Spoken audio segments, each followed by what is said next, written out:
T'as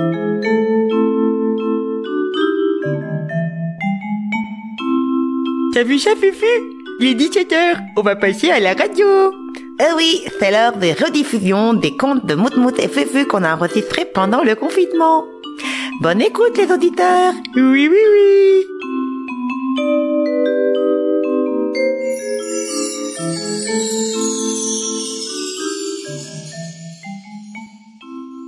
Chers auditeurs, bonjour. Nous revoilà pour découvrir la suite et la fin de l'histoire de l'âne saucisson. Ah ben oui, parce que vous, là, ça commence à faire une semaine, hein. Moi, je leur ai dit à demain aux enfants, et puis à demain, ça repousse à plus d'une semaine après. Oui, non, ça fait même pas une semaine. Une semaine, c'est 7 jours. Là, ça fait 10 jours au moins. On n'est pas du tout dans les temps, hein. Vraiment pas. Merci bien, Zo, de nous avoir fait patienter aussi longtemps. Désolé, c'est compliqué. Les choses ont repris, la vie, on se déplace, tout ça, alors on a moins le temps de faire les histoires. Et donc, nous allons vous raconter la suite de l'âne saucisson. Oui, enfin, surtout, il faut vous expliquer ce qui s'est passé, parce que ça fait tellement longtemps que vous avez déjà oublié. Oui, ah oui, c'est vrai. Il faut qu'il retrouve une sorcière ou une fée qui lui transformera son avenir, sinon il va devenir une vieille peau de saucisson. C'était que le pauvre, il allait devenir juste une peau de saucisson et que c'était pas rigolo comme avenir. Alors, est-ce qu'il va trouver une fée ou est-ce qu'il va trouver un plombier? Oui, non, alors ça, personne n'en trouve jamais des plombiers, c'est beaucoup trop compliqué. Oui, t'as raison, Fufu. Qu'est-ce qu'il pourrait trouver? Est-ce qu'il va trouver un pêcheur de dauphins? Oui, ou est-ce qu'il va trouver un arnaqueur au poker? Oui, ou alors une belle-mère habillée avec un tailleur Chanel? Mais qu'est-ce que tu racontes, Moutmout? Je sais pas, je trouverais ça mignon, une belle-mère au tailleur Chanel. Oui, ou alors est-ce qu'il va trouver un enfant avec des chewing-gums plein la bouche? Et surtout, est-ce qu'il va trouver une fée ou une sorcière? C'est ça la vraie question. Exactement. C'est bon, on peut y aller? Oui, c'est bon, tu peux y aller. Vas-y, dis ta petite phrase de d'habitude. Alors, bonne histoire à vous.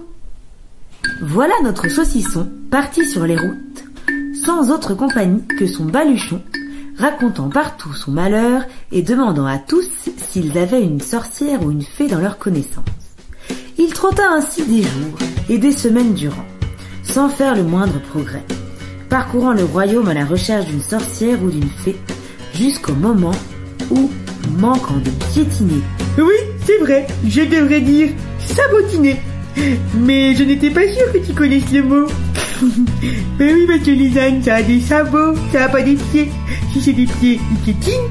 Si c'est des sabots, ils sabotinent. C'était la petite explication en rouge, que c'est moi qui les raconte. C'est ça, Moutmout. Très bien, donc je reprends. Manquant de piétiner, non, de sabotiner, on a dit. Très bien.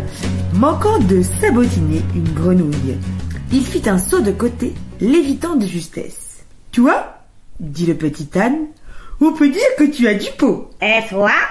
Quoi ça, malicieusement la grenouille? Tu as toujours ta peau, pour l'instant. Très drôle, répliqua Saucisson. Mais comment connais-tu mon histoire? Qui es-tu? Je m'appelle Rainette, dit la grenouille. Et c'est ma maîtresse, la fée Lila des Marais, qui m'envoie te faire fée. Elle a entendu parler de ta quête et pense pouvoir t'aider. Une fée m'aider? L'âne bondissait de joie. Vite, allons-y! Saucisson était vraiment très content. Il suivit gaiement la grenouille à travers champs, jusqu'aux brumes d'un étang au bord duquel se trouvait une cabane. « Oh, saucisson, moi, je ne vais pas plus loin, » dit la grenouille. « Je dois y aller seul ?» demanda le petit âne en tremblant, car il faut dire que l'endroit n'avait rien de rassurant. « Ta fée des marais ne serait pas une sorcière, au moins ?» « Fée ou sorcière, voilà, que t'importe, » répliqua Rainette. « Ne demandais-tu pas après les deux sur tes chemins ?» « Il est vrai, » admit Saucisson. « Mais je préférerais que ce soit une fée, et aussi que tu rentres avec moi. » « Ce n'est pas possible. » Voilà. « Quoi? La fille ou que je rentre? » « Les deux. Oh. » « Pourquoi? Ça fait partie de la magie. T'as vu, ça fait super bien la grenouille. Saucisson alors s'approcha prudemment de la masure. Attention, ne pas confondre avec le masure, qui désigne un journaliste du journal de 20 heures. Alors écoute enfant qui écoute, ce livre date un peu, et masure, c'était Bruno, mais maintenant il n'est plus du tout au journal. Enfin j'en sais rien, nous on n'a pas la télé, je me rends pas compte. Mais peut-être que c'est plus lui. Mais en tout cas oui, il y avait masure. Enfin bon, on continue. Passant d'abord le bout du museau par l'entrebâillement de la porte, qui s'ouvrit en grinçant. Il lui fallut un peu de temps pour s'habituer à la pénombre et distinguer les contours d'une femme qui se tenait assise près de la cheminée où un petit feu crépitait sous une grosse marmite. « Halte! Plus un pas !» ordonna la femme en levant la main. « Avant d'entrer, tu dois répondre aux 3 questions. » Posez vos questions, Madame Lila. Je suis prêt, répondit Saucisson. Question numéro 1. Quel est ton nom? Eh ben, je m'appelle Mout-Mout. Mais non, mais Mout-Mout, pas comment tu t'appelles en vrai dans l'histoire. Ah, alors ça c'est facile, c'est très facile, je sais. Je m'appelle Saucisson. Anne Saucisson. Anne, c'est mon prénom. J'aurais pu m'appeler Anne Solo, ça aurait été vachement classe comme dans Star Wars. Non mais ça va, tu t'appelles Saucisson, c'est vachement plus rigolo. Question numéro 2. Quelle est ta quête? Le mot quête vient du latin carere, qui signifie chercher. On le retrouve donc naturellement dans enquête, dans banquette et dans quéquette. Je sais pas, là je ne sais pas. Pour la dernière fois, quelle est ta quête? Je veux bien vous répondre, madame, mais je sais pas qu'est-ce que ça veut dire. Ça veut dire, qu'est-ce que tu veux? Ah, d'accord. Bah, je veux que personne, et surtout pas une jeune et jolie princesse, ne me prête ma peau de saucisson pour en faire un manteau. 3e question. Quelle heure est-il? Ben, j'en sais rien, j'ai pas de montre. C'est grave? Je peux entrer quand même? Non, c'est pas grave. Mais il est l'heure de faire dodo. Ah bon? Oui, entre, allonge-toi où tu peux. Nous reprendrons cette conversation au réveil. Lorsqu'il ouvrit les yeux, Saucisson eut tout d'abord un peu de mal à reconnaître l'endroit où il se trouvait. Puis tout lui revint d'un coup. Sa naissance heureuse, la carriole, la mort du bouc, la prédiction de la chèvre, la longue route, la grenouille et enfin la sorcière ou la fée Lila des Marais, qui justement se tenait juste devant lui et grimaçait. « As-tu bien dormi, Saucisson ?» « Oui, merci, Madame Lila, et je mangerai bien un petit quelque chose. »« Parfait. Tant mieux, il faut que tu te nourrisses. Pendant que tu dormais, je t'ai jeté un sort de ma composition. Et j'ai hâte de découvrir ses effets. » Saucisson dévora un énorme petit déjeuner, à la suite duquel, tout naturellement, il demanda poliment où se trouvaient les toilettes. « Il n'est nul besoin de toilettes, » lui répondit la magicienne. « Fais donc tes crottes ici, devant moi, que je te regarde. » Mais vous êtes sûr? Hésita l'âne. Parce que ce n'est pas vraiment... enfin, voyez, comment dire... je vais pas faire... Enfin, quand même, je vais pas faire caca devant toi, Madame la fée. Vas-y, te dis-je. Et tourne-toi que je profite du spectacle. Ne pouvant plus se retenir, l'âne, quoique très gêné, finit par se laisser aller et entendit aussitôt les applaudissements de la fée ainsi que les cris de joie de la grenouille qui l'avait rejointe. « De l'or, quoi! Regarde, Saucisson, quoi! Ton crottin, c'est de l'or !» croassait Rainette. Saucisson, surpris, se retourna pour voir son butin et ne put que constater. Ses crottes, d'habitude marron foncé, étaient d'un jaune d'or brillant et ne sentaient rien du tout. « Tu sais bien que l'or, comme l'argent, n'a pas d'odeur, quoi !» expliqua la grenouille en riant. « Mais en quoi cette magie va-t-elle m'aider ?» demanda Saucisson intrigué. « C'est simple, » lui répondit la sorcière fée. « Personne ne te tuera si tu es plus utile vivant que mort.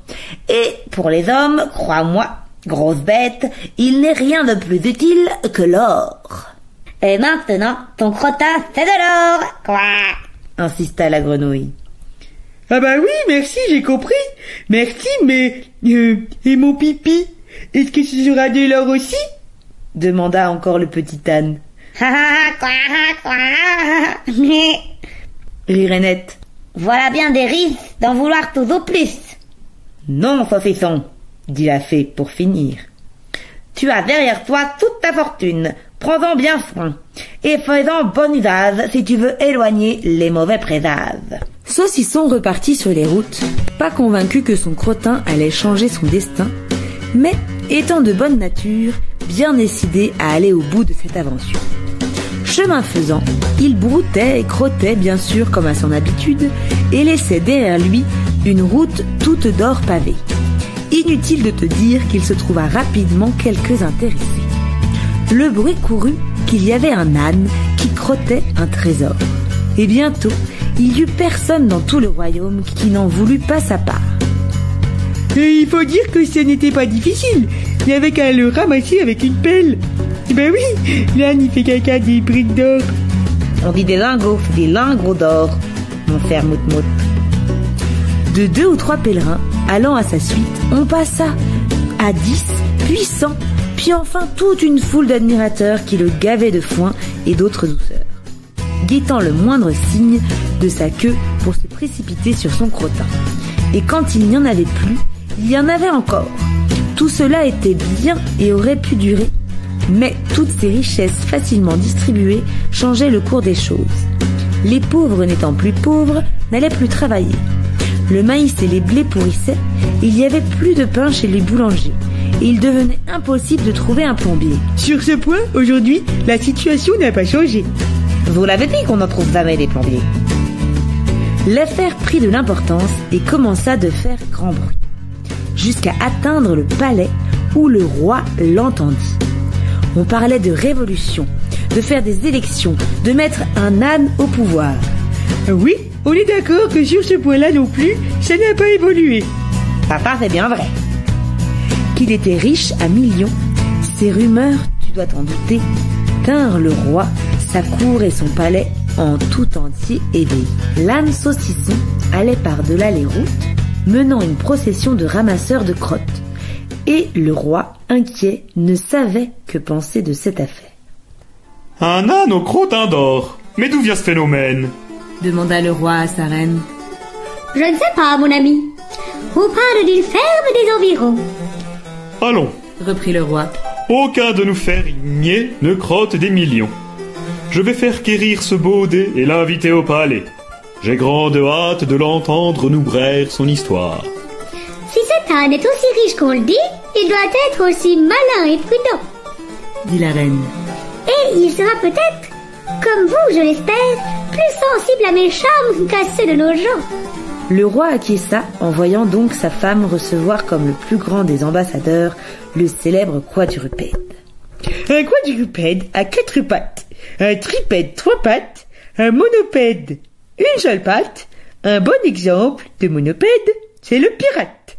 Les choses se déroulèrent sans complication et dès le lendemain matin, Saucisson était dans le royal salon.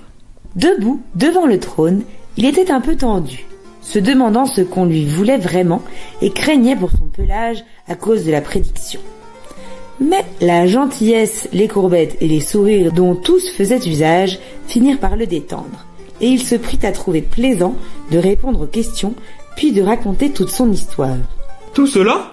dit le roi après un long silence qui suivit le discours de notre âne. « Tous ces crottins d'or et cette révolution ne sont que les suites des sornettes d'une chèvre, de ses révélations. » Elle avait l'air bien convaincue, le coupa Saucisson. Et si vous aviez été à ma place, sire, vous auriez également eu des soupçons. Nous te croyons, Saucisson, et nous te voulons que du bien, le rassura la reine. Nous avons déjà une poule qui pond des œufs d'or. Pourquoi ne resterais-tu pas comme elle en notre compagnie? Nous assurerons bien sûr ta protection. Et c'en serait fini de ta malédiction, acheva le roi dans un grand sourire. Qu'en dis-tu, bourricot? Topons-nous là? Saucisson restait un moment à réfléchir. Attendez, dit-il enfin. Me promettez-vous que rien ne m'arrivera? Oui, sur ma vie, jura la reine. Alors, c'est d'accord, tout pour là. Conclut Saucisson en tapant de son sabot la paume offerte du roi. C'est ainsi que Saucisson, né dans une ferme, s'installa au château royal près de la poule aux œufs d'or. Tous les jours, un valet venait récupérer son potin, et pour la première fois depuis longtemps, il se sentait bien. Les années s'écoulèrent, paisibles et dorées, et notre âne avait tout oublié des prédictions de la chèvre, quand la reine, prise d'un mal inconnu, mourut en quelques heures. Saucisson se demanda alors si cela pouvait faire partie de sa malédiction, et je crois que l'avenir va malheureusement lui donner raison. Moralité. Les promesses n'engagent que ceux qui y croient, promesses d'amis comme promesses de roi. Lisez Peau d'âne. Et voilà, c'est fini. Ça veut dire quoi, lisez Peau d'âne?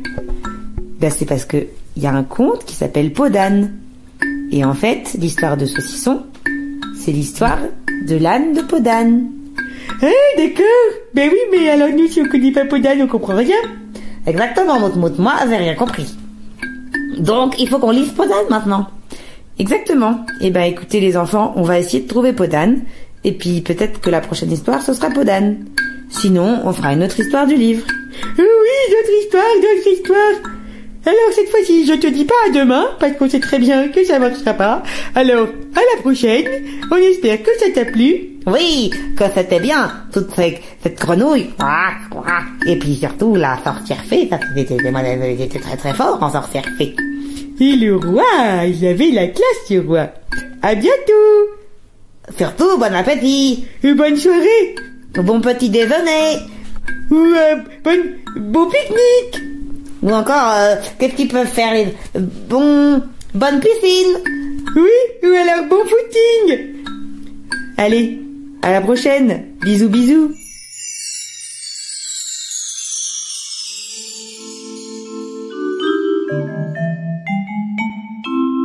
Et par contre, la suite, ce sera pas demain, ce sera mardi. Eh oui, parce qu'on passe le mardi à 17h. Alors à mardi. Salut, salut.